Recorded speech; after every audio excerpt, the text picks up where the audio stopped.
Video લેક્ચરમાં આપણે ધોરણ 11 સાયન્સનું ચેપ્ટર નંબર 8 ગુરુત્વાકર્ષણ એનો એક અગત્યનો ટોપિક સમજવાનો છે. ન્યૂટનનો ગુરુત્વાકર્ષણનો સાર્વત્રિક નિયમ, યુનિવર્સલ લો ઓફ ગ્રેવિટેશન. હવે ન્યૂટને આ જે સાર્વત્રિક નિયમ આપેલો છે ગુરુત્વાકર્ષણ માટેનો, એમાં એવું નથી કે ભાઈ એને તરત નિયમ આપી દીધો કે ન્યૂટન ઝાડ નીચે બેઠા હતા અને એના ઉપર સફરજન પડ્યું ને એને તરત આ નિયમ બનાવી નાખ્યો, એવું નથી. ન્યૂટને ઘણા બધા અભ્યાસ કર્યા, ઘણા બધા અવલોકનો લીધા.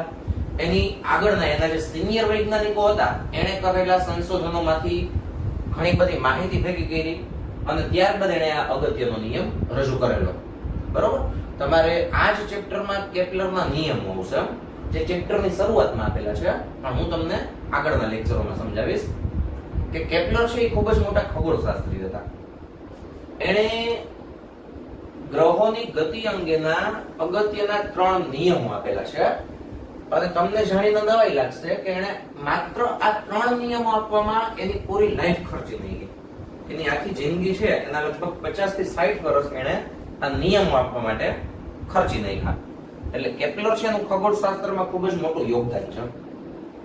તો કેપ્લરે જે ગ્રહોની ગતિ અંગેના જે અગત્યના 3 નિયમો રજૂ કરેલા છે એમાં એણે ઈ દર્શાવેલું છે કે આ બધા જે ગ્રહો છે એ સૂર્ય વડે લાગતા ગુરુત્વાકર્ષણ બળને લીધે એની ફરતે નિશ્ચિત કક્ષાઓમાં પરિભ્રમણ કરતા હોય છે. તો આ કેપ્લરના નિયમોનો વિસ્તૃત અભ્યાસ કરીને ન્યૂટને ગુરુત્વાકર્ષણ બળ માટેનો સાર્વત્રિક નિયમ રજૂ કરેલો છે. હવે તમે સાયન્સમાં આમ તો ઘણા બધા નિયમો ભણશો, પણ જે સાર્વત્રિક હોય ને એવા ખૂબ ઓછા નિયમો હશે. સાર્વત્રિકનો મતલબ એવો થાય કે આ નિયમ છે એ દરેક સ્થળે, દરેક સમયે, દરેક પરિસ્થિતિમાં સાચો સાબિત કરી શકાય અથવા તો લાગુ પાડી શકાય. બાકી નિયમો એવા હોય કે તાપમાન બદલાતું હોય ને તો નિયમ બદલાઈ જતો હોય, દબાણ બદલાય તો નિયમ બદલાઈ જાય. ખ્યાલ આવી ગયો બધાને? સમય જુદા જુદા સમયે છે નિયમ બદલાઈ જતો હોય, એવો પણ નિયમો તમે ભણશો. પણ ન્યૂટને જે સાર્વત્રિક નિયમ આપેલો છે એ દરેક પરિસ્થિતિમાં, દરેક તાપમાને, દરેક દબાણે, દરેક સમયે, દરેક સ્થળે સમાન રીતે લાગુ પાડી શકાય છે. અત્ર તત્ર સર્વત્ર, આખા બ્રહ્માંડમાં તમે ગમે ત્યાં જાઓ, એવું નહીં માત્ર પૃથ્વી ઉપર જ. તમે કોઈ પણ ગ્રહો પર જાઓ, સૂર્ય પર જાઓ, તારાઓ ઉપર જાઓ, આપણી આકાશગંગાની બહાર જતા રહ્યો તો પણ ન્યૂટનનો આ જે નિયમ છે એ સમાન રીતે લાગુ પાડી શકાય છે. એટલા માટે એનું નામ આપેલું છે સાર્વત્રિક નિયમ, યુનિવર્સલ લો ઓફ ગ્રેવિટેશન. હવે જોઈએ આ નિયમ શું છે. આમ તો તમે 9મા ધોરણમાં આનો અભ્યાસ કરી લીધો છે, પણ આપણે 11માં આ ચેપ્ટરનો થોડો વિસ્તૃત અભ્યાસ કરવાનો છે. ખ્યાલ આવી ગયો બધાને? જો ચલો, ગુરુત્વાકર્ષણનો સાર્વત્રિક નિયમ. તમે બધા જાણો છો કે વિશ્વનો કોઈ પણ પદાર્થ બીજા દરેક પદાર્થ પર ગુરુત્વાકર્ષણ બળ લગાવે છે. એટલે ગુરુત્વાકર્ષણ બળ છે ને એ કોઈ પણ બે પદાર્થો વચ્ચે લાગે છે. માની લો આ બે પેન મારા હાથમાં છે, તો આ બે પેન છે એ બંને પણ એકબીજા પર ગુરુત્વાકર્ષણ બળ લગાવે છે. હવે કેટલું ગુરુત્વાકર્ષણ બળ લાગે છે બે પદાર્થો વચ્ચે, એના માટેનો નિયમ છે જે ન્યૂટને રજૂ કરેલો છે, એને આપણે સાર્વત્રિક નિયમ નામ આપેલું છે. એટલે સાર્વત્રિક નિયમ છે એ શું દર્શાવે છે? કોઈ પણ બે પદાર્થો વચ્ચે કેટલું ગુરુત્વાકર્ષણ બળ લાગે છે, અથવા કોઈ પણ બે પદાર્થો વચ્ચે લાગતા ગુરુત્વાકર્ષણ બળનું મૂલ્ય કેટલું હોય છે. ખ્યાલ આવી ગયો? કોઈ પણ બે પદાર્થો વચ્ચે લાગતા ગુરુત્વાકર્ષણ બળનું મૂલ્ય કેટલું હોય છે એ આ સાર્વત્રિક નિયમ દર્શાવે છે. જો બધા બે પદાર્થો વચ્ચે લાગતું ગુરુત્વાકર્ષણ બળ એમના દળના ગુણાકારના સમપ્રમાણમાં તથા તેમની વચ્ચેના અંતરના વર્ગના વ્યસ્ત પ્રમાણમાં હોય છે. એટલે કોઈ પણ બે પદાર્થો વચ્ચે જે ગુરુત્વાકર્ષણ બળ લાગે છે એ બે બાબતો પર આધાર રાખે છે. પહેલી બાબત કઈ? બે પદાર્થોના દળનો ગુણાકાર.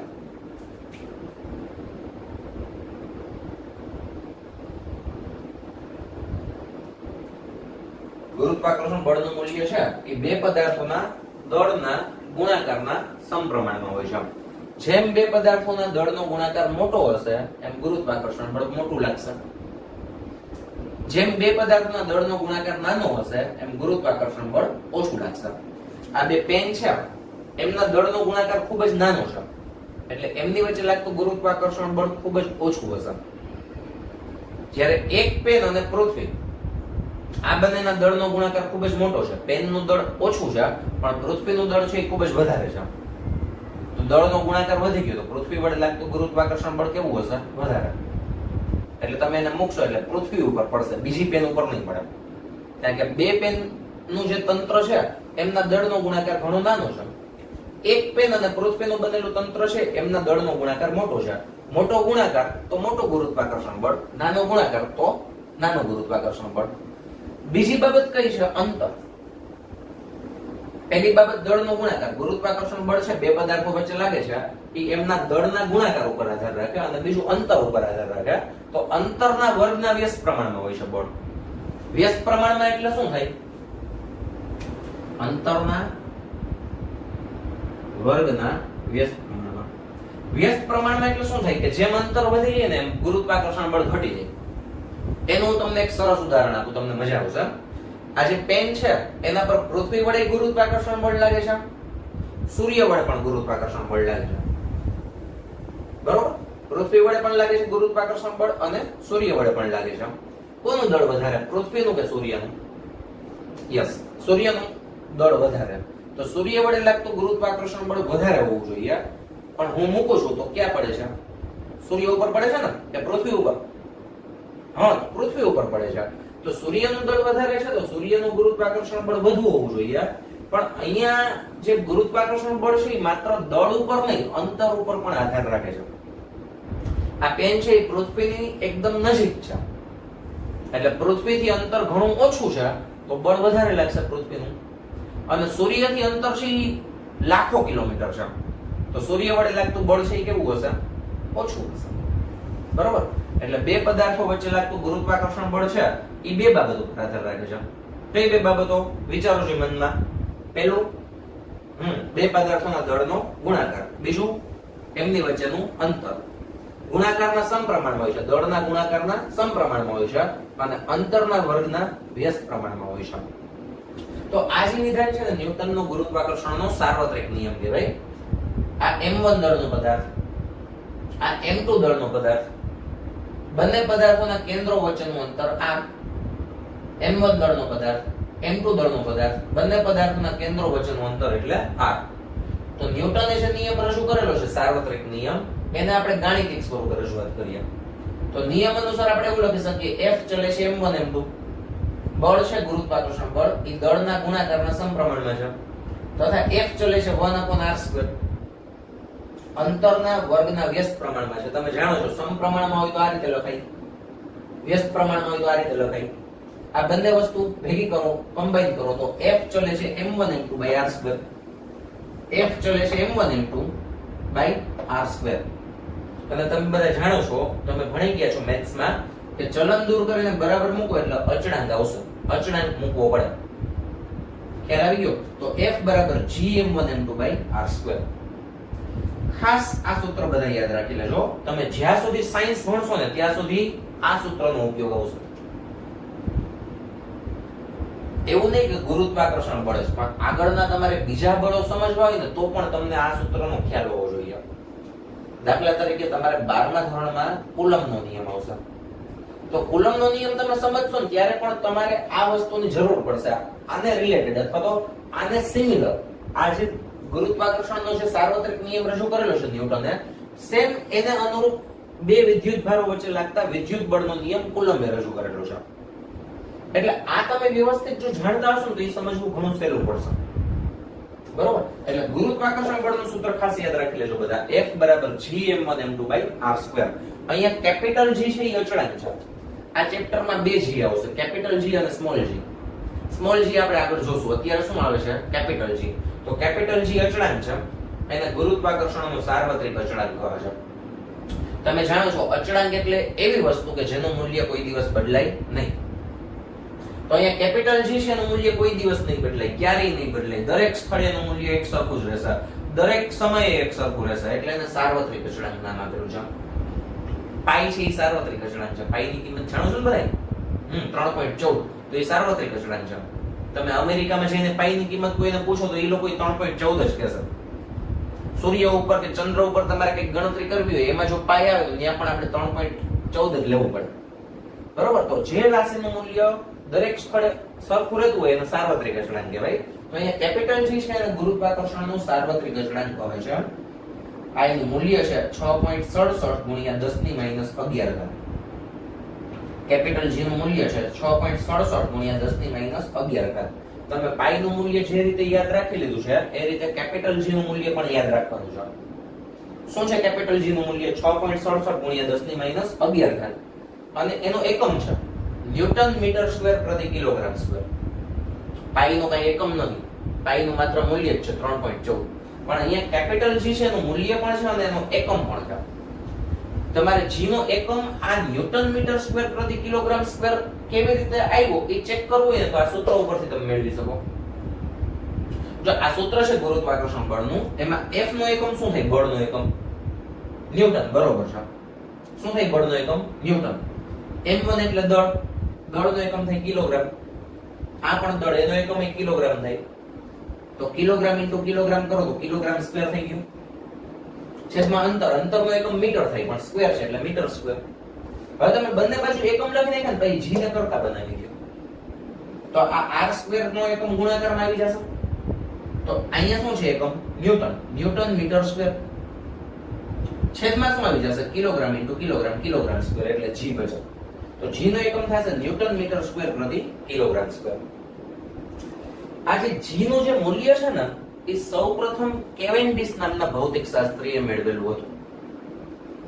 તમને એક માર્કમાં ક્વેશ્ચન પૂછાય અથવા જનરલ નોલેજ નો ક્વેશ્ચન છે કે કેપિટલ G છે ગુરુત્વાકર્ષણનો સાર્વત્રિક અચળાંક, એનું મૂલ્ય સૌપ્રથમ કયા વૈજ્ઞાનિકે મેળવેલું હતું? કેવેન્ડિશ નામના વૈજ્ઞાનિકે. એક વખત એબીસી માં ક્વેશ્ચન પૂછાણો હતો, કોણ બનેગા કરોડપતિમાં. કેટલાનો હતો એ ખ્યાલ નથી પણ આવો પૂછાણો હતો કે કયા સાયન્ટિસ્ટે કેપિટલ G નું પ્રાયોગિક મૂલ્ય સૌપ્રથમ મેળવેલું હતું. તેમાં કેવેન્ડિશ આન્સર આવે. ખ્યાલ આવી ગયું બધાને? કેવી રીતે મેળવેલું હતું એનો પ્રયોગ આપણે જોશું આગળના લેક્ચરોમાં. ચલો હવે આપણે આ જે નિયમ છે એની સદિશ સ્વરૂપે રજૂઆત સમજીએ. તમે જાણો છો બે પ્રકારની રાશિઓ હોય, અદિશ રાશિઓ અને સદિશ રાશિઓ. તો આ જે બળ છે ને, બળ એવું નહીં ગુરુત્વાકર્ષણ બળ, કોઈ પણ બળ એ સદિશ રાશિ છે. અને સદિશ રાશિનો અભ્યાસ કરવાથી આપણે જો સદિશ રાશિનો આપણે અભ્યાસ કરીએ ને તો દિશાઓનો પણ આપણે સાથે અભ્યાસ કરવો પડે. માની લો હું એમ કહું કે એક પદાર્થ પર જુદા જુદા 3 ગુરુત્વાકર્ષણ બળો લાગે છે તો એના પર લાગતું પરિણામી બળ કેટલું હોય? તો તમે શું એવું કહો કે ત્રણેય ગુરુત્વાકર્ષણ બળના સરવાળે જેટલું? તો એ ખોટું પડે. માની લો એક કાર છે, એના પર બે વ્યક્તિઓ 5-5 ન્યૂટનનું બળ લગાવે છે, ધક્કો મારે છે. એક કાર છે એને બે વ્યક્તિઓ 5 ન્યૂટન ની આપણે મોટું રાખીએ 500 ન્યૂટન. એક કાર છે એ રોડ ઉપર ઊભી છે સ્થિર, એને બે વ્યક્તિઓ ધક્કો મારે છે. પહેલો વ્યક્તિ 500 ન્યૂટન નું બળ લગાવે છે, બીજો વ્યક્તિ પણ 500 ન્યૂટન નું બળ લગાવે છે. તો હું તમને ક્વેશ્ચન એમ પૂછું છું કે કુલ બળ કેટલું લાગે છે કાર ઉપર? કયો, ચલો આન્સર આપો મને.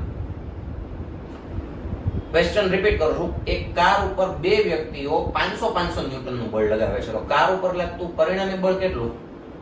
1000 ન્યૂટન થાય. તમારે દિશા પહેલા જાણવી પડે કે કઈ દિશામાં બંને વ્યક્તિઓ બળ લગાવે છે.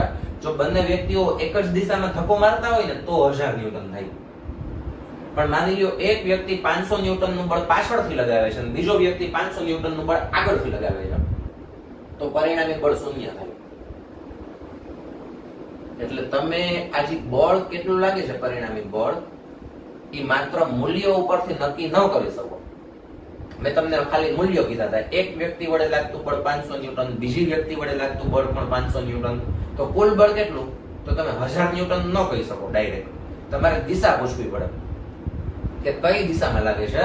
જો એક જ દિશામાં બંને વ્યક્તિઓ બળ લગાવતા હોય તો 1000 ન્યૂટન આવે. બંને એક આગળથી ધક્કો મારે ને એક પાછળથી ધક્કો મારે તો 1000 ન્યૂટન ન આવે, તો 0 આવે. એટલે બળ છે એ સદિશ રાશિ છે. એટલે ન્યૂટનનો જે સાર્વત્રિક નિયમ છે એ તમારે સદિશ સ્વરૂપે સમજવો પડે. તો આપણે જોઈએ સદિશ સ્વરૂપે રજૂઆત. એ જ બે પદાર્થો લીધેલા છે, m1 અને m2 દળના. બંનેના કેન્દ્રો વચ્ચેનું અંતર કેટલું લીધું છે મેં? આ. હવે ખાસ સંજ્ઞા કેવી રીતે લેવાની એ બધા ધ્યાનથી સમજજો. આ શું સંજ્ઞા છે? સદિશ F12. એટલે પેલો જે લેટર આવે, પેલો જે અક્ષર આવે ને એના પર લાગતું બળ. પહેલા શું આવ્યું અહીંયા F12 માં 1, તો 1 પર લાગતું બળ 2 વડે. પદાર્થ એક છે એના પર પદાર્થ 2 વડે લાગતું બળ, એને કેવી રીતે દર્શાવશું? F12 ઉપર સદિશને નિશાની કરવાની. સફરજન છે એના પર પૃથ્વી વડે લાગતું બળ કેવી રીતે દર્શાવશું? F સફરજન પૃથ્વી. બરોબર. તો F12 એટલે 1 પર 2 વડે લાગતું બળ અને F21 એટલે 2 પર 1 વડે લાગતું બળ. ઉપર સદિશ કરવાનું. બરોબર. હવે હું દિશા સમજાવું છું કઈ દિશામાં લાગશે. તો તમે મને વિચારીને આન્સર આપજો. સફરજન પર પૃથ્વી વડે કઈ દિશામાં બળ લાગશે? ઝાડ ઉપર સફરજન લટકે છે, એના પર પૃથ્વી વડે કઈ દિશામાં ગુરુત્વાકર્ષણ બળ લાગશે? તમે એમ કહેશો નીચે તરફ. સાચું. એમ કહી શકાય કે નહીં સફરજન થી પૃથ્વી તરફ? કહી શકાય ને. કોના પર લાગતું બળ? સફરજન પર. કોના વડે? પૃથ્વી વડે. કઈ તરફ? સફરજન થી પૃથ્વી તરફ. તો હવે મને વિચારી દો 1 પર 2 વડે લાગતું બળ કઈ દિશામાં હશે? 1 થી 2 તરફ. 1 પર 2 વડે લાગતું બળ કઈ દિશામાં હશે? 1 થી 2 તરફ, એટલે જમણી બાજુ. આને હું કહી દઉં 1, આને હું કહી દઉં 2. સમજાણું? સફરજન પર પૃથ્વી વડે લાગતું બળ તમે એમ કહો નીચે તરફ, હું એમ કહું સફરજન થી પૃથ્વી તરફ. બે વસ્તુ એક જ થઈ. એટલે 1 પર સફરજનને 1 કહી દો, પૃથ્વીને 2 કહી દો. તો 1 પર 2 વડે લાગતું બળ 1 થી 2 તરફ. એવી રીતે 2 પર 1 વડે લાગતું બળ એ 2 થી 1 તરફ. બરોબર. જો આ બંને બળો છે ને એના મૂલ્યો સરખા હશે, gm1m2/r². જો F12 છે સદિશ, એમાં મેં મૂલ્ય લખેલું છે gm1m2/r². આ દિશા છે એ સમજાવું. અને F21 છે એનું મૂલ્ય પણ જો gm1m2/r². બંને બળોના મૂલ્યો કેવા હશે? સરખા. સફરજન પર પૃથ્વીનું જેટલું ગુરુત્વાકર્ષણ બળ લાગે છે ને એટલું જ ગુરુત્વાકર્ષણ બળ પૃથ્વી ઉપર લાગશે સફરજન વડે. પૃથ્વી ઉપર સફરજન વડે લાગતું બળ પૃથ્વીથી સફરજન તરફ હશે. બે બળો સરખા હશે. બરોબર. તમને એમ થાય પૃથ્વી કા ઉપર નથી પડતી. તો બળ છે ને એને લીધે નાનો પદાર્થ હોય ને હલકો પદાર્થ એમાં વધારે પ્રવેગ ઉત્પન્ન થાય. આપણે આગળના લેક્ચરમાં જોશું ગુરુત્વ પ્રવેગ. એટલે સફરજન ખૂબ જ હલકો પદાર્થ છે એટલે એમાં વધુ પ્રવેગ ઉત્પન્ન થશે. એટલે સફરજન નીચે પડશે ને એ આપણને અનુભવાશે. પૃથ્વી ઉપર જશે એ આપણે નહીં અનુભવી શકીએ કારણ કે પૃથ્વીનું જે સ્થાનાંતર છે એ અવગણ્ય હશે. એનું દળ ખૂબ જ મોટું છે તો પૃથ્વીમાં ઉદ્ભવતું પ્રવેગ છે કેવો હશે? ખૂબ જ ઓછો હશે. બરોબર. તો પદાર્થ 1 પર પદાર્થ 2 વડે લાગતું ગુરુત્વાકર્ષણ બળ જેના પર લાગે ને એ આપણો પહેલા લખવાનો. 1 પર એટલે F1, 2 વડે એટલે F12. સદિશ સ્વરૂપે મૂલ્ય gm1m2/r². અને દિશા એટલે શું? તો દિશા એટલે એકમ સદિશ. એકમ સદિશ એટલે એવો સદિશ જેના એક મૂલ્ય હોય 1 એકમ અને દિશા હોય. હવે મૂલ્ય 1 એકમ તમે ન લ્યો તો બાય ડિફોલ્ટ 1 એકમ જ થઈ જાય સદિશનું મૂલ્ય. કઈ મૂલ્ય ન હોય ટૂંકમાં આ રીતે હોય એને r કેરેટ કહેવાય, એકમ સદિશ કહેવાય. એકમ સદિશ એટલે એને માત્ર દિશા જ હોય. મૂલ્ય હોય પણ કેટલું હોય? 1. તો આ દિશા દર્શાવે છે. આને બે રીતે વાંચી શકો, r કેરેટ અથવા r કેપ. r કેરેટ પણ કહી શકો, r કેપ પણ કહી શકો. તો કઈ દિશામાં લાગે છે ગુરુત્વાકર્ષણ બળ? 1 થી 2 તરફ. તો 1 થી 2 તરફની દિશા લેવાની. દિશા એટલે તમારે યાદ રાખવાનું એકમ સદિશ લેવાનું. ખ્યાલ આવી ગયો? r cap 1 2. એવી રીતે 2 પર 1 વડે લાગતું બળ 2 1 થી 2 થી 1 તરફ r કેપ 2 1. r કેપ 1 2 અને r કેપ 2 1 બંનેનું મૂલ્ય તો એક જ છે, દિશા વિરુદ્ધ છે. તો r કેપ 1 2 છે અને r કેપ 2 1 છે. આ બંનેની વચ્ચે તમે બરાબરની નિશાની મૂકો ને તો વચ્ચે માઈનસ નિશાની મૂકવી પડે. આ રીતે r કેપ 1 2 બરાબર માઈનસ r કેપ 2 1 જેવું દર્શાવે છે કે બંને પરસ્પર વિરુદ્ધ દિશાઓ છે. મૂલ્ય તો એક એકમ છે, દિશાઓ પરસ્પર વિરુદ્ધ છે. તો આ જે r કેપ 2 1 છે ને એની બદલે મેં માઈનસ r કેપ 1 2 મૂકી દીધું.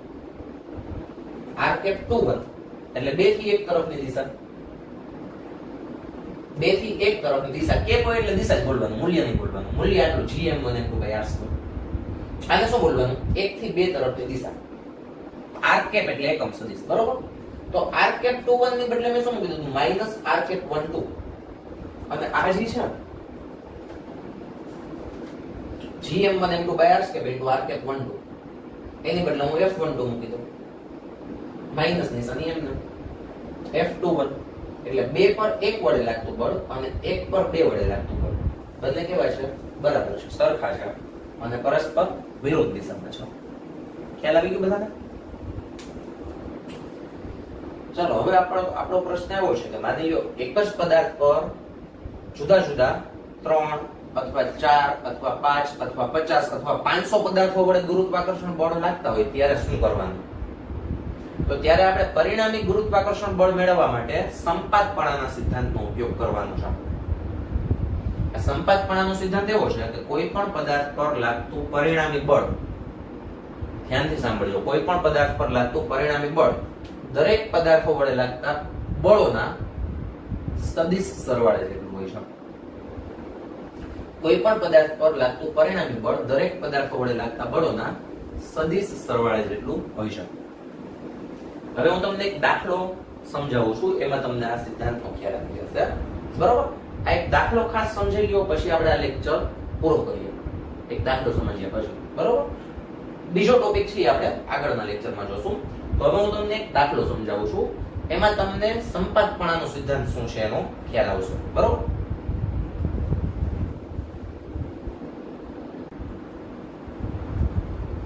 ચાલો તો આપણે સંપાતપણાનો સિદ્ધાંત સમજવા માટે એક ઉદાહરણ સમજીએ 8.2 તમારી જે ટેક્સ્ટ બુક છે એમાં ઉદાહરણ નંબર 8.2 આપેલું છે ક્વેશ્ચન એ રીતે એમાં આપેલો છે કે એક સમબાજુ ત્રિકોણ છે ABC એના ત્રણેય શિરોબિંદુઓ ઉપર m દળના પદાર્થો મૂકેલા છે આ સમબાજુ ત્રિકોણ ABC ABC એના ત્રણેય શિરોબિંદુ પર શું મૂકેલું છે m દળના પદાર્થો મૂકેલા છે m દળનો પદાર્થ અહીંયા મૂકેલો છે બીજો m દળનો પદાર્થ અહીંયા મૂકેલો છે અને ત્રીજો m દળનો પદાર્થ અહીંયા મૂકેલો છે એના મધ્ય કેન્દ્ર પર 2m દળનો પદાર્થ મૂકેલો છે એમ આપેલું છે મધ્ય કેન્દ્ર એટલે G અહીંયા જે પદાર્થ મૂકેલો છે એ કેટલો છે 2m દળનો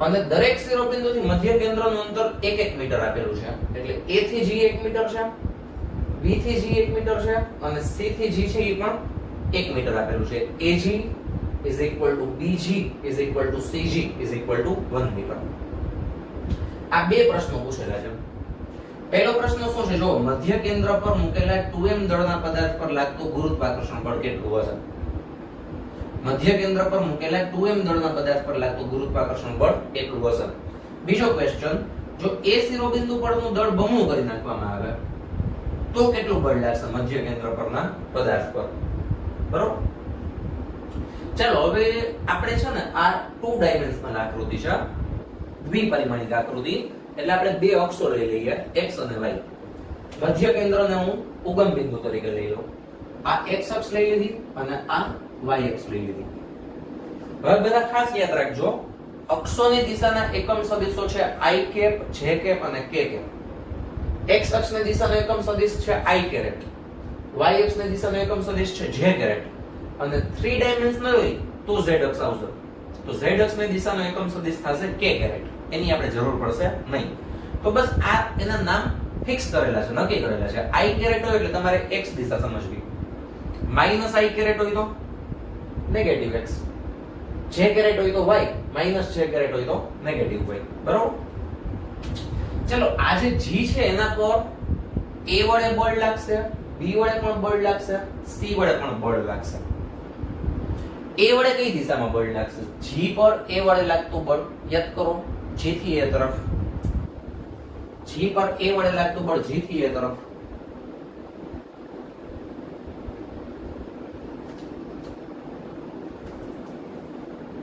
શું સંજ્ઞા આપી દો એને f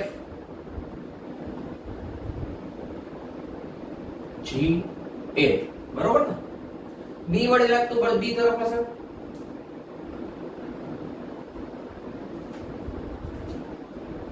એને આપણે સંજ્ઞા આપી દઈ f g b c વડે લાગતું બળ c તરફ હશે ચાલો એની સંજ્ઞા F સદિશ G C. આ સમજાણું બધા? A પર લાગતું બળ, સોરી, G પર A વડે લાગતું બળ FGF, G પર B વડે લાગતું બળ FGB અને G ઉપર C વડે લાગતું બળ FGC. હવે આ ત્રણે ત્રણ બળો છે ને એના મૂલ્યો સરખા હશે. શું કામ ખબર છે? આ બે નું તંત્ર વિચારો તો આનું દળ 2m, આનું દળ m, અંતર 1 મીટર. આનું દળ 2m, આનું દળ m, અંતર 1 મીટર.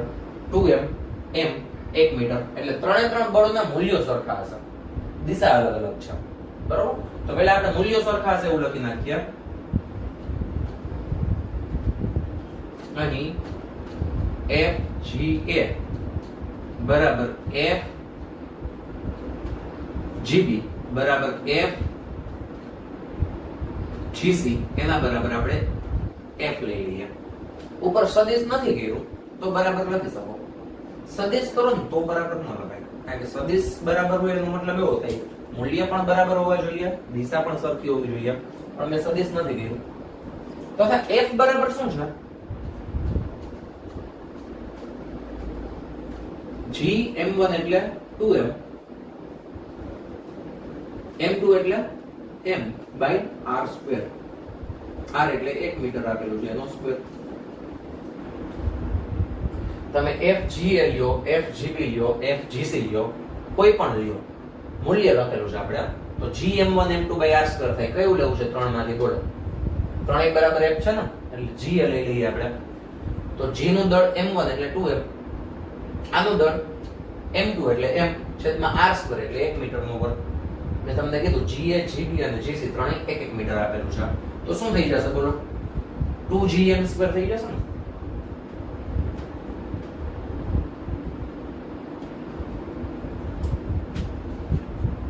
હવે આ જે બળ છે ને એનું મૂલ્ય F અને દિશા છે કે હશે ને, છે કે ઉપરની દિશામાં છે એટલે આ બળનું મૂલ્ય F અને આ દિશા, આ બળનું મૂલ્ય F અને આ દિશા.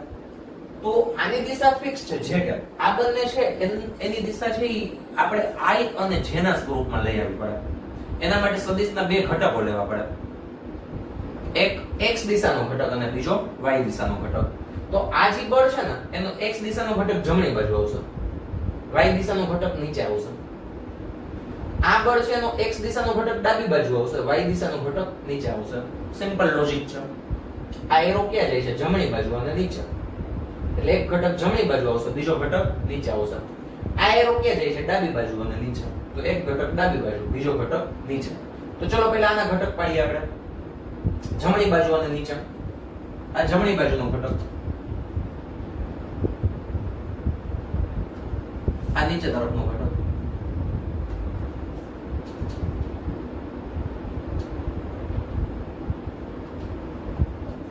હવે જો ઘટકોને શું નામ આપવાના ને ખાસ ધ્યાનથી સમજજો બધા. આ ખૂણો કેટલો થશે ખબર છે? 30 નો થશે. કેટલો થશે? કેવી રીતે? આને હું એક્સટેન્ડ કરું.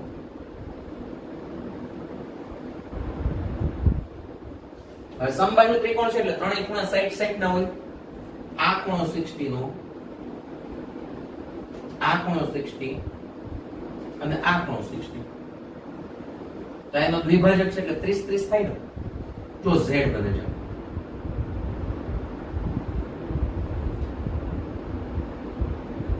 બને છે z. આ ખૂણો 30 નો છે તો આ ખૂણો 30 નો થાય ને. હવે એક વસ્તુ ખાસ યાદ રાખી લેજો, તમારે 5મા ચેપ્ટરમાં આવશે ગતિના નિયમો. એમાં જે ખૂણો હોય ને એની પાસેનો ઘટક થશે cos ઘટક અને બીજો ઘટક થશે sin ઘટક. આનું મૂલ્ય કેટલું છે? f છે ને, તો આ ઘટક થશે f cos 30 અને આ ઘટક થશે f sin 30.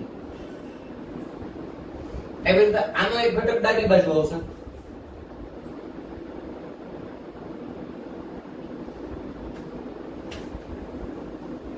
આ ખૂણો 30 નો થશે, બીજો ઘટક નીચે આવશે તો આનું મૂલ્ય થશે f cos 30,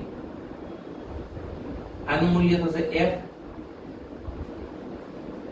sin 30. રિપીટ કરું છું, આ બળ છે, સોરી આ બળ, એનો એક ઘટક આમ આવશે 30 ની પાસેનો ઘટક એટલે f cos θ, આ f sin θ, એવી રીતે આ f cos θ, આ f sin θ. બરોબર? તો હવે તમે આ બે બળ રિમૂવ કરી નાખો તો ચાલે, એના આપણે ઘટકો લઈ લીધા. ખ્યાલ આવી ગયો? હવે આ જે દિશા છે એ હું i કેપ લખી નાખું, આ જે દિશા છે એ હું માઈનસ i કેપ લખી નાખું, આ જે દિશા છે બંને હું લખી નાખું માઈનસ j કેપ. બરોબર? તો હવે આપણે શું કરીએ, g પર લાગતા x દિશાના બળોનો સરવાળો કરીએ અને y દિશાના બળોનો સરવાળો કરીએ, જોઈએ શું મળે છે. fg અથવા તો g પર રહેલા 2m દળના પદાર્થ પર લાગતું x દિશાનું બળ fx બરાબર ટોટલ 5 બળો છે. કેટલા બળો છે? 5. એક ઉપર, બે નીચે, એક જમણી બાજુ ને એક ડાબી બાજુ. આ બે નાબૂદ થઈ ગયા, એના આપણે ઘટકો પાડી દીધા. બરોબર? તો x દિશામાં બે જ બળો છે, આ અને આ. તો આ બળ થશે f cos 30 i, f cos 30 i કે, અને આ બળ થશે f cos 30 minus i કે, એટલે માઈનસ નિશાની આગળ લખી નાખું, f cos 30 i કે. બંને સમાન છે ને, બાદબાકી છે, 0 થઈ જશે.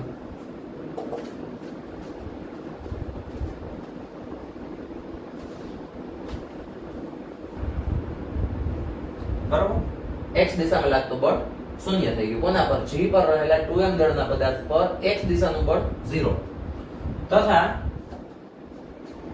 તેના પર y દિશામાં લાગતું બળ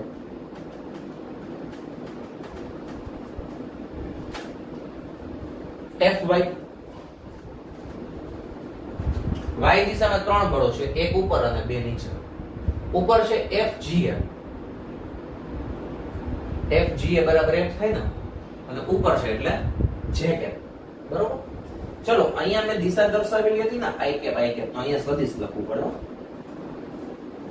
બરોબર? તો અહીંયા હું લખું છું સદિશ fy બરાબર ઉપર છે fg જેનું મૂલ્ય કેટલું છે f, અને દિશા છે j કેપ.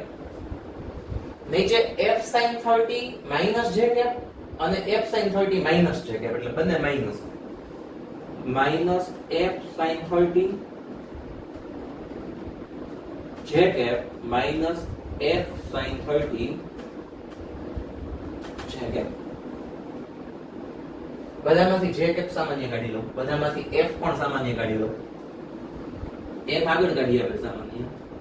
શું બચે બોલો? અહીંયા 1 બચે, માઈનસ f સામાન્ય કાઢી લીધું, sin 30 ની કિંમત 1/2 યાદ છે ને ત્રિકોણમિતિય ટેબલ.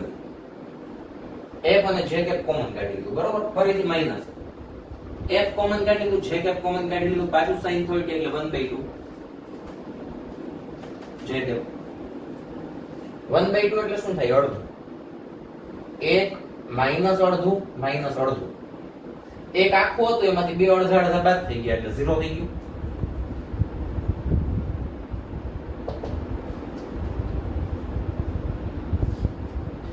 એનો મતલબ એવો થયો કે g પર તમે જે 2m દળનો પદાર્થ મૂકેલો છે એના પર x દિશામાં કોઈ બળ નથી લાગતું, y દિશામાં કોઈ બળ નથી લાગતું, એટલે પરિણામી બળ શૂન્ય થશે.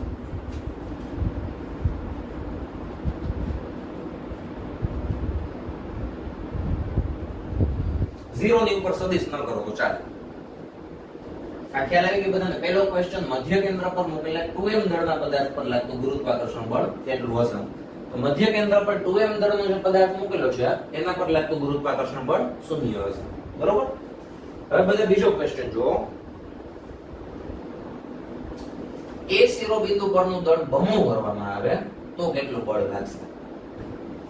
એ શિરોબિંદુ એટલે ઉપર જે શિરોબિંદુ છે ત્યાંનું દળ તમે બમણું કરી નાખો તો કેટલું બળ લાગશે એ આપણે સમજીએ. બરોબર.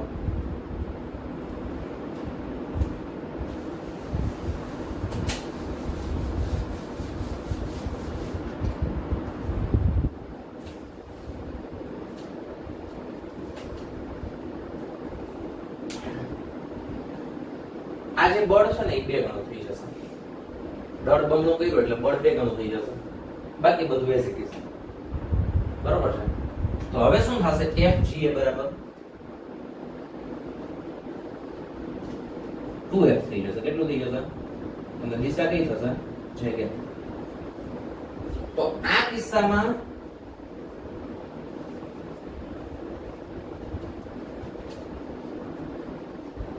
fx તો 0 જશે, કારણ કે આમાં કઈ ફેર નથી કર્યો, આમાં કઈ ફેર નથી પડ્યો, એટલે આ બંને ઘટકો એઝ ઇટ ઇઝ, આ નીચેના બંને ઘટકો પણ એઝ ઇટ ઇઝ. એટલે આ f cos 30 i cap આ minus f cos 30 i cap એટલે એ તો 0 જ થશે. બરોબર. તથા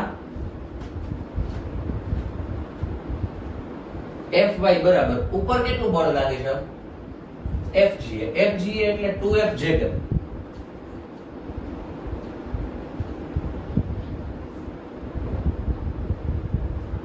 minus f sin 30 j cap minus f sin 30 j cap minus f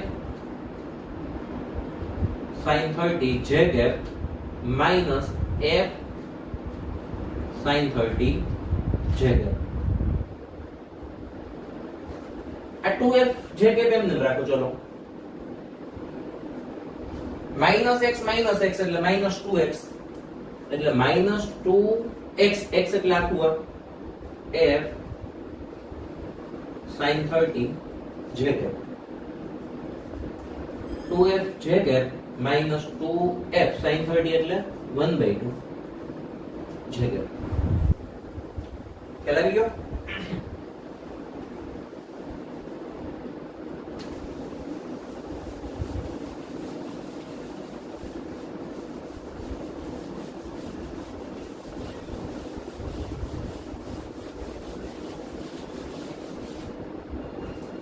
અહીંયા બે કેન્સલ, તો શું થશે?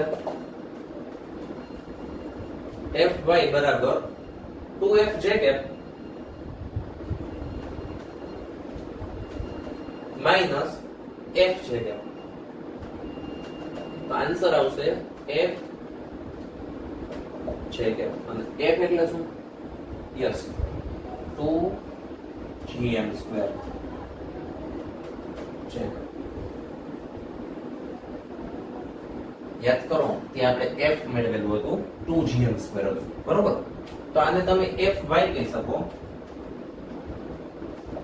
હવે પરિણામી બળ મેળવવું હોય તો એના બરાબર લખવાનું fx fy. ચલો fx તો 0 છે તો fy મૂકી દો 2gm² j cap.